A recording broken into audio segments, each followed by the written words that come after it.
Okay guys, so this tiny little Mazda 3 series came for exhaust camshaft replacement and few other things. So let me talk about a little bit. So basically I yesterday removed the valve cover, which is here, which I will show you in a minute.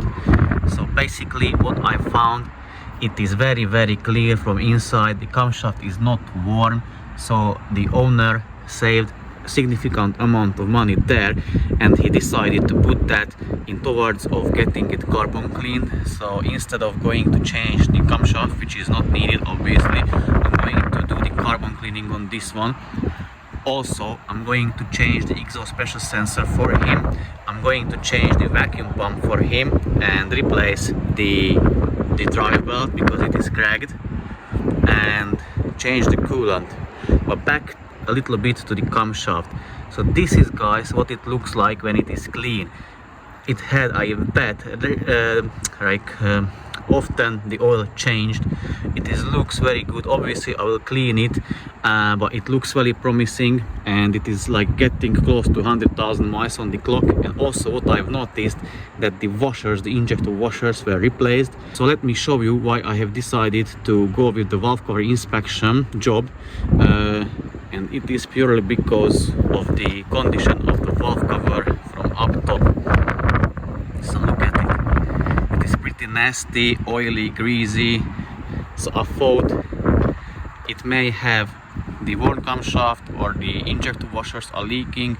And as you can see, I can show you from here, that piece of silicone, that is still the original from factory. So it hasn't been removed.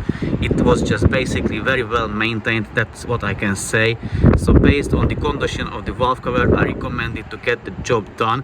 I told the owner like how much he can expect to pay for this kind of job, but he saved money on the camshaft job, and he decided to put that money in towards of the carbon cleaning. So I'm going to clean it and then change the parts. Obviously I will have like easy life with the exhaust pressure sensor. If you've been there, you know it's kind of pain in the ass to get that changed if you're doing it the first time, but in this case it will be a lot more easier for me. And I'm going to get the vacuum pump done and the drive belt as well, and then the coolant, the carbon cleaning.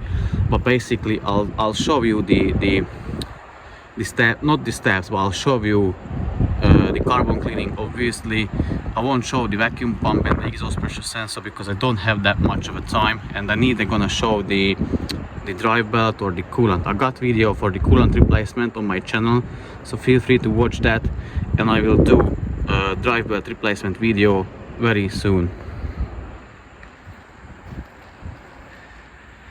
So I decided I'm going to remove the intake manifold, and yeah, as you can see, it is dirty, but it is on the like a low level, or like a lower side, or like a better side of the carbon buildup I've met so far.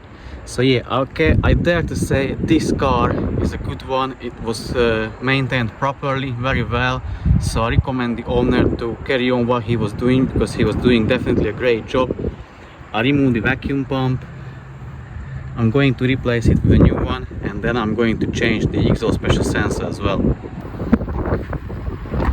The pressure sensor is replaced as well. It was damn easy when the valve cover is off, so I'm not that proud of it. It was too easy, to be honest.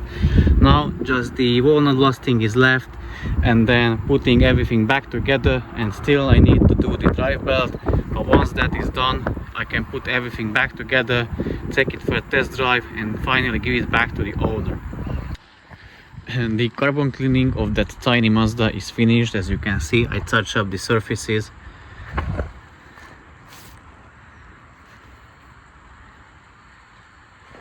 I already put back the valve cover and fitted the injectors, but they still need to be connected to the fuel lines and the rest of the parts. So I'm going to assemble the rest of the parts together because they are cleaned already as well. I replaced the the drive belt, as you can see.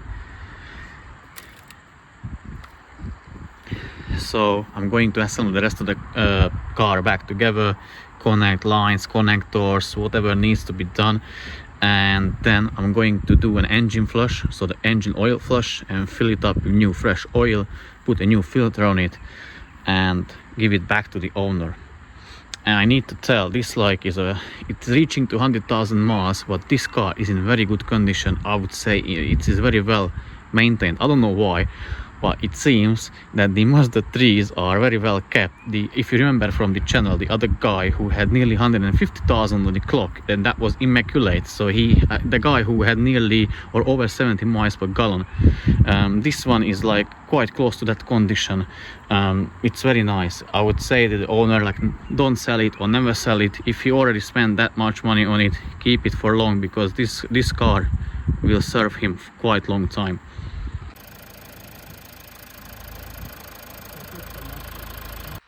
Guys, if you're thinking of supporting me because my videos gave you any value, or you learned something from it, or maybe even you found them entertaining, or you could save money for yourself by watching them and fixing your cars for yourself, you can do so by either giving a super thank if you can afford, or I'll leave a link in the description for an Amazon affiliate link. What it will do, it will land you on the homepage of the Amazon, the UK website.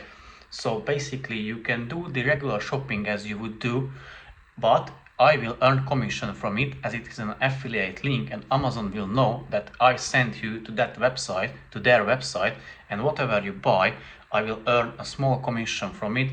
So if you are like me, you're spending a lot of money buying a bunch of bullshit from Amazon, you can do so. It won't cost you any single penny, like any further single penny. Obviously you have to pay for what you buy, but I will earn commission from it, so I can provide you better content, and I can buy a bunch of more cool shit or cool tools, and then I can show it to you on the channel.